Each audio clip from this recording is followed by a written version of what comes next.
അത് പിന്നെ നരേന്ദ്രമോദിയാണ് ഞാനെന്ന് വിചാരിച്ചിപ്പോൾ ചോദിക്കുന്ന ചോദ്യമാണത്.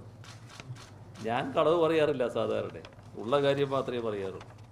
പിന്നെ തെളിവ് വേണമെന്ന് ചോദിച്ചുകൊണ്ട് നിങ്ങൾ ചിലപ്പോൾ ചോദിച്ചെങ്കിലോ എന്ന് കരുതിയിട്ട് ആ കടലാസം എടുത്താൽ ഞാനിന്ന് വന്നത്. അതിൻ്റെ നമ്പർ ഞാൻ പറയാം ആദ്യം. Number 11034/01/2018 ISIV, Government of India, Ministry of Home Affairs, Internal Security, First Division. ഒരു വാചകം മാത്രമേ ഞാനതിൽ പറയുന്നുള്ളൂ. Appropriate prohibitory orders be issued.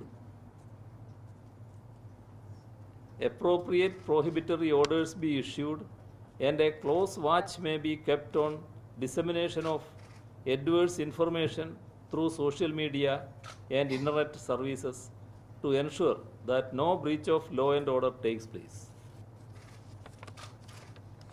അത് ഏത് ഗവൺമെൻറ്റും അത്രയും പറയാൻ പറ്റൂ.